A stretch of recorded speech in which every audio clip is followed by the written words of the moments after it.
Hey guys, thanks for tuning back in to the Whitetail Anonymous Podcast number 13, part 2 with Bobby Worthington. Josh, I, and Bobby, however you say that correctly. My words are getting tangled up on me here. But we're going to kick off and go forward. Say, hey, Bobby.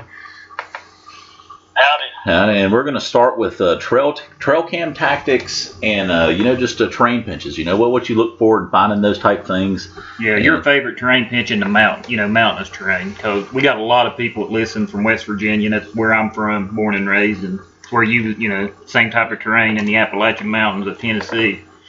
So what's your favorite terrain pinch, or how, the ones you focus in on and you found to be, the better ones in the mountains, and your trail camera tactics. Maybe take us from summer, through fall, how you move them around and what you look for and the data you pull from them or whatever. Okay. Well, I've used trail cameras since 85. I believe that's about when they first come out. I was a big fan of them right off the start. Up until that time, I had to use scrapes and rubs to monitor individual deer. A lot of times the deer likes a specific tree, and you can tell by the gore marks and the how low he'll rub, or especially his track around the rub. If that's a particular deer, I measure tracks pretty carefully, and that's how I really tell a big deer from a not so big deer. And I followed deer for years by making mock scrapes and by their scrapes. I would know when they was back in the my hunting area and when they was gone for an extended period of time, and I might look elsewhere, hunt another deer. But trail cameras has really helped me to pinpoint that. But I'm going to tell you something about trail cameras.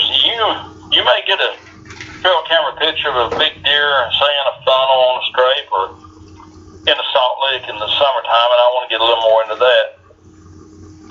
And you may look at that photograph and think that is an absolute monster. And wouldn't it be a shame to spend a year or maybe 2 years pursuing that deer and then find out that deer, you shoot the deer and you got ground shrinkage. He's either a 3.5-year-old that's bulked up in his shoulders and neck some, or he could be a 6.5-year-old or a 5.5-year-old that dresses 140, and instead of being a 116-inch deer, he's a 135-inch deer, and from the pictures, he looked like a monster. Fellas, when you get a picture of a deer, he can be big as a mouse or big as an elephant, and you really, if you see him in the woods, you'll know, but really, unless there's a way to determine his size, just because he's bulky, and just because he's got a big rack compared to his body, does not mean that he will score 160 or 180. A lot of people really get food and they get ground shrinkage, and they waste a lot of valuable time hunting a deer that's not up to the quality of what they want. There's 2 or 3 ways to tell how big he is, and I've just wrote a new article about that, and I'm putting together a new book. I'm hoping it comes together, and I think it's going to. It is going to be Passionate Quest Volume 2, and it's probably going to have another 150 or 200 pages, and that's already a big book, and it's going to have everything in Passionate Quest, but it's going to have that many more, and it's going to be in a softback if everything comes together like a whole. But anyway, this is one of the chapters in that book. And I generally use track size. In my area, I know if it's a 2 3/4 or larger track, and I have measured them up to 3.5 inches here in Tennessee. I know I'm looking at a deer that would dress 200, 220, or 30 pounds. That sounds like a big deer for Tennessee, but I live up on the Cumberland Plateau, and our deer were stocked in from Wisconsin, and we probably got some of the biggest deer in the state around my area. But fellas, if you get a picture of a deer and you think he's a monster, just because his rack's big compared to his body, and just because his shoulders and neck is big, does not mean he is a monster deer. That deer could dress. There's mature bucks here in Tennessee that never dress over 145, and then there's mature bucks that will dress over 200. And that is the case everywhere there is deer. They're just like people. So you don't think immediately that you've got a picture of a monster buck. Go in there and examine that track and get familiar with the mature buck tracks in your area. Now, it's not always the case, but 80% of the time, a big track means a big deer. The track's an extension of his skeletal system, and so is his rack. And so that's how I determine if I've got a buck that's got an average average rack for his body size or a big rack for his body size, then I want to get in there and look at that track. 2 years ago, I got a picture of a big bulky deer and had a nice 10-point rack, and it was a big rack for his body. And I thought, now that's probably a nice 10-point. My boy got all excited about it, but I said, let's go back up there at that scrape. I had a mock scrape where I caught his track, and I said, let's measure that track. And it was 2.5 inches. And later on in the year, my boy seen that deer chasing a doe, and the doe was bigger than the buck. And I did not waste time hunting that deer, and he just happened to be in an area where he come through. So it's important to understand that you can't determine the deer's size from a trail pitch. You have to have a little more information. Yeah. Another thing I'll do, if it's in a scrape, there's generally some more deer coming to that scrape or salt lick, and I will notice where the back comes to the does. The average doe, I'll notice, or what I think's a big doe with 2 fawns, I'll notice. And if that buck's back does not say a leaf, certain leaf or limb, if that buck's back is the same size as that doe, then I know I'm looking at 140-pound dress buck and not 180 or 200. So that's important information. Now, getting back to trail camera use, the first thing I use them for is something that is very vital in hunting a particular buck, and that is to learn where his core area is. A buck's core area is relatively small. It's probably 160 acres or so, and that's where that buck will spend 50% of his time, is what we determine as or classify as a core area. Inside that core area, there'll be a sanctuary. And so it's very important hunting a particular buck, an individual buck, to know where his core area is. I once read an article back in the 80s from this gentleman that said that if you find big rubs, it's important, but if you find a big rub early in the year, for instance, when they first shed the velvet, then that's not important information to know. And I believe that is further from the truth than anything you can think of, because it's just like getting a photograph of a buck on a mineral lick in June or July, or you seeing a big deer in July, or you finding a big rub with a big track under it made by a good mature buck when they first shed the velvet. Fellas, you found the deer's core area whether you know it or not. Yeah. Now, if you get a picture of a deer in November when they're traveling maybe 2 miles looking for a hot doe, or late October when they're trying to find that first hot doe, you don't know where his core area is. You don't know where that deer come from. But in the summertime and the early fall, that deer moves very little. He's in his core area or very close season to be for miles. Now, I'm talking about big woods deer. I'm not talking about farmland deer where they might migrate to a certain food plot, but I'm talking about big woods deer. So what I do, I'll put mineral licks, they're legal in Tennessee, and I'll put mineral licks around every thicket I think is big enough and thick enough, and it don't have to be real big, it can be 1.5 acres, but thick enough to be a mature buck's core area. I'll put a mineral lick around every one of them, particularly if I'm in the area where I know a particular deer I want to hunt and I'm trying to find his core area. And then come about the end of July, I'll put my cameras on those mineral licks. That time of year, when I get a mature buck's picture, then I know where his core area is. And since I put the camera on the thickest part of that area, the section of them woods, then I generally know pretty close to where his sanctuary is, and that's where he's generally bedding in the daytime. So that's one way I use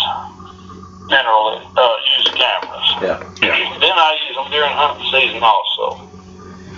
So. What do you? When do you move your cameras off the mineral licks, Bobby? I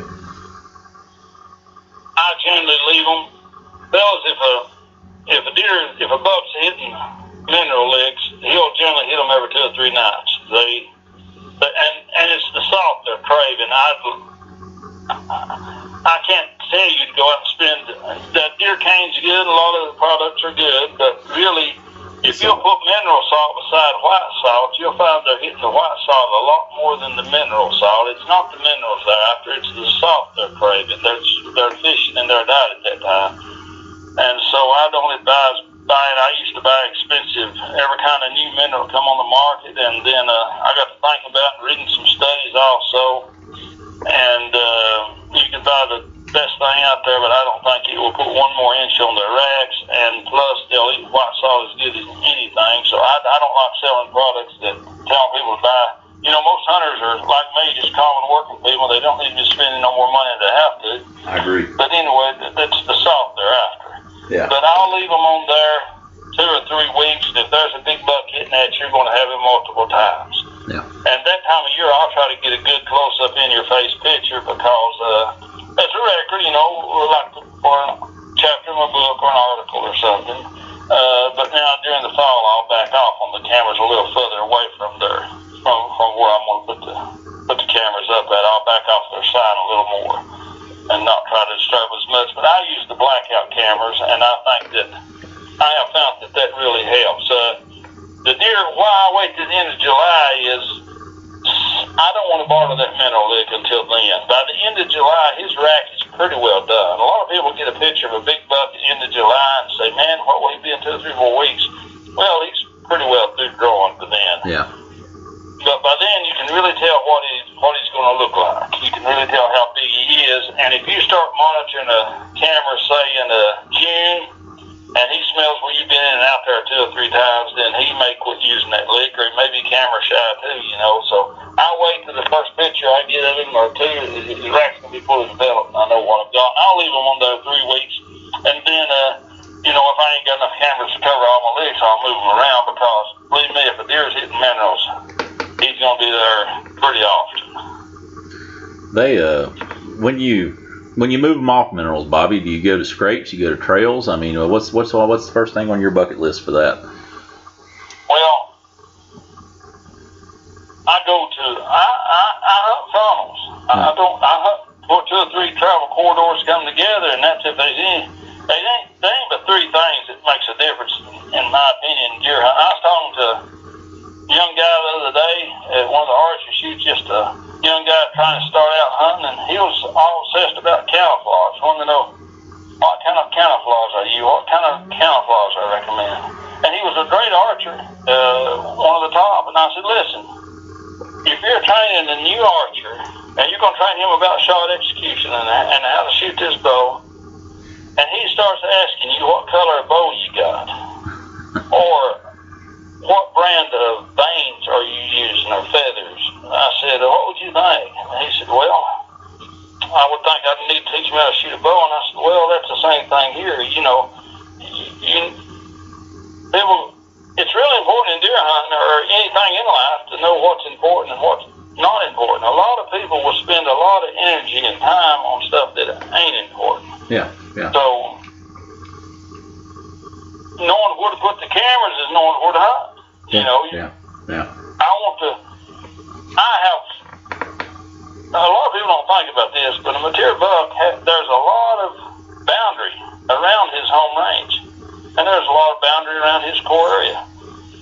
If you're hunting just outside his home range, and you've seen him 100 yards over, but you're hunting right here, you may never kill a deer. And there's certain funnels and certain pinch points inside their home range that I have found that I've never seen them or never got a picture of them, where 200 yards over I may get multiple pictures. So it's important to know that a particular mature buck you're hunting is using a certain corridor, and not just assuming he is because you see him close to there. So that's what the cameras are important for, to figure out how he likes to travel. For instance, you can equate it to you going to work every day. You know, somebody might see you pulled into a store at a certain place, and they might want to run into you again, and they might say, well, right over here, I'm going to sit on this major highway, a lot of traffic coming through, and you may be taking this back road to work every day and never go right over there. Yeah. So, in all of my hunting locations, which is nearly always a funnel, I put my cameras, and I'll make a huge mock scrape in it, and I'll make that mock scrape in the spring. And I'll get my limbs, and I'll get everything right. And the reason I don't make them in the fall is to get my limb right and to get the mock scrape right and to get everything just right, I've got to spend a lot of time in the woods. And I'll leave a lot of sitting around there. So why would I want to go do that in the fall? Bucks may not know that we assume a lot with deer. They might not know that they might think we can see at night because they can. They might think we make scrapes too. Who knows? But you can't assume anything with a deer. Yeah. So I make my scrapes in the springtime when I do my scouting, and I know where I'm going to be hunting a particular deer. And then in the fall, I might take a heavy rake in there and rake a few leaves out. But generally, there'll be bucks opening up and those, and they'll be already using it. If they're not, then I'm concerned about that particular spot, because if you've got a limb just right and you've got the ground just right and the deer is not making a straight run and you're supposed to be in his funnel, you're probably not hunting that deer right. Those bucks will make scrapes where 2 or 3 does trails cross or at a pinch point at the top of a holler or in a funnel, just like they'll make a straight the same place you'd go to kill a doe. They know where the does travel and what they're doing, and they will make a straight that will get more does stepping in that straight than another location that won't. So you'll see a buck going through the woods in the fall, and he'll go maybe 50 yards and drop his head. He may go another 50 and drop his head. May go another 20 and drop his head. He is cross-checking all of those doe trails coming through there. He's paralleling them. Mm-hmm. And he's running that angle, and he's dropping his head. He knows right where the does are going. And if 4 of them trails come together at one place, he's going to have a straight there. So it's just access points. I mean, the most roads coming to one point. Intersections. Yeah, that's right. It's kind of like you got to word stuff where you can accomplish it. That you may not understand what I'm saying, but for instance, if I'm sitting here thinking about killing a mature buck, or particularly an individual mature buck, and I tell my boys I'm going to go after him next Saturday, now I've got to figure when he gets out of his bed and starts traveling at night, and then travels up to about daylight and after, I've got to figure what might influence his traveling, what other deer he might run into, what might influence him to go by which stand. Yeah. That becomes pretty outrageous to try to get his mind and figure what he's thinking and what brings him by that stand. Then again, I might tell my boys, I think I have isolated the one tree that deer goes through the most, because he is forced to, anytime he's on this ridge, he's forced to go by this one tree because there's a big ditch and then there's a fallen tree that pushes him around. So really your job is to find the one tree in the woods that your buck or that mature bucks go under the most. And I guarantee you that tree is going to be in a pinch point or a funnel with big sign made at different times. Now, there's nowhere in the woods that is more profitable to hunt than in a funnel that is funneling 2, 3, or 4 corridors together, going around an obstruction, forcing parallel movement, and with big sign made at different times. Now, a buck may go through the woods and he may stop and he may make a cluster of 8 or 10 rubs, and it may be real impressive when you come up on that sign. But if you study it and you determine they could have been all made at the same time, then that's not near as impressive as studying and, well, this one was made last night, looked like that one right there was made about the beginning of the rut, and this one right here was made last year. Now we're looking at something important. Yeah. Repetitiveness. So, they're doing the same thing in the same spot different times. Repetitiveness. Yeah, That's right. There's an occurrence. You see a buck one time in the woods do something, it's an occurrence. Mm-hmm. You see him do something twice, then it should pique your interest. It should pique your interest quite a bit, because that is you might say that is that's significant in that it is an event. Yeah. Then you might see him do something 3 times, and you say that is a habit. And a habit is something that happens often enough that any person, whether it's human or not, can benefit from it. Josh. So there's only 3 things important in killing a mature buck. Number 1 is stand location, hunting the correct tree. Number 2 is the amount of time you spend in the woods, and number 3 is hunting during the rut. Everything else is just fillers. It's cosmetic. It's like what camouflage should I be wearing, or in learning to shoot a bow, what color bow do I want to shoot. Everything else is fillers. It's so important to learn what is important and what is not important. And all 3 of those things does the same exact thing. All 3 of them puts more mature bucks in front of you. For instance, a lot of people will hunt them. They'll find big sign in the woods and big rubs and scrapes, say 1st of October, middle of October, and they'll get all tore up about it, and they'll get excited. They've been waiting all year to go hunt, so they'll get in there, and they will start hunting that stand. Well, that buck's coming through all right. He's coming through at night. He's like a single guy going around to the bars. He's scouting. He's wanting the area does in his home range to know that the rut's coming on. He's here and he's available, and he's setting little traps for them. He's using scrapes and rubs to let his presence be known, and hopefully later on when one of those and he smells his scrape and he checks it, she'll be around. But anyway, he's keeping a check on the area does that's in his home range, and he's doing it at night. But a hunter will get all excited, and he'll go in there and he'll hunt that stand 2 or 3 days in a row, or maybe twice on the weekends or 3 times on the weekends. And he'll notice he's seeing less deer every time he goes in. Well, that buck, way before that buck is moving during daylight, way before the rut, that buck knows where his stand location is. Maybe the hunter is going in 30 minutes or an hour before daylight, he bumps the buck. He might know it, he might not even know he's bumped the deer. Or leaving after dark, he bumps it. Well, that deer can stand that once, but that deer will not stand that twice. And let's say the buck comes through after the man's done left the tree stand, and he smells a particular human scent. That's fine. There's squirrel hunters in the woods, there's mushroom hunters, there's people walking through scout and hikers. That's fine. He'll tolerate that.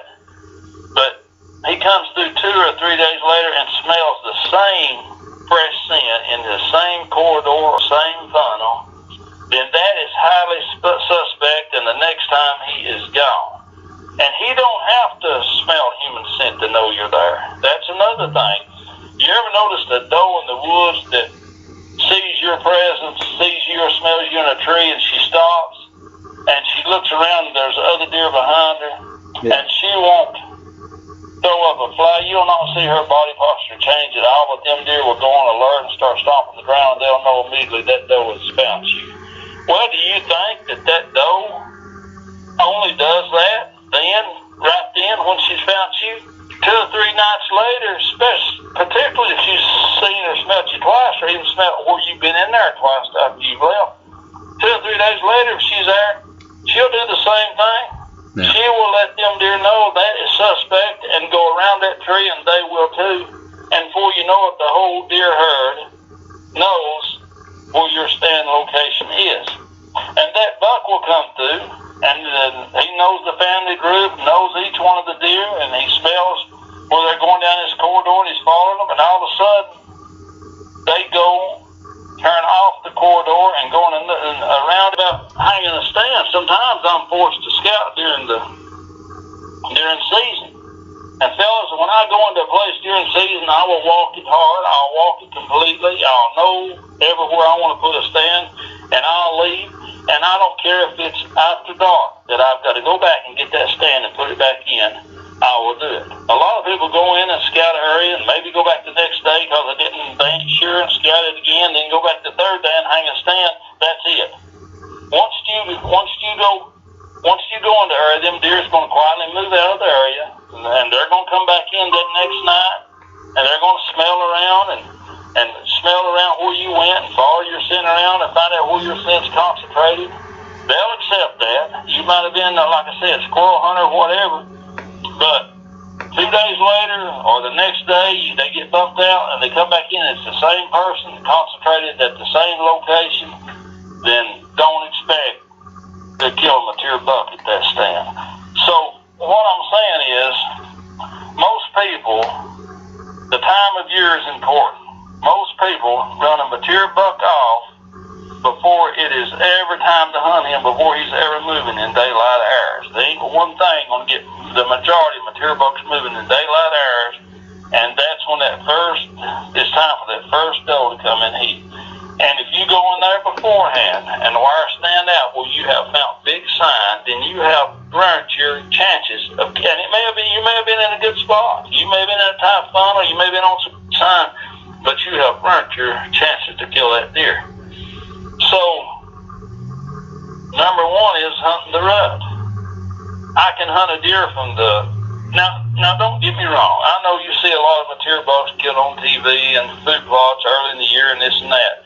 But I'm talking about hunting deer that have been hunted. I'm talking about hunting public land deer, or I'm talking about hunting deer that's on the next door neighbor, or even the private land I hunted by other people. I'm talking about hunting the deer that most people hunt. I'm not talking about a unique situation where somebody can afford thousands of acres and they've got a TV crew and the only time they go in there to hunt it's them, and the only time that deer's pressured is by them. I'm talking about what most of us hunt, fellas.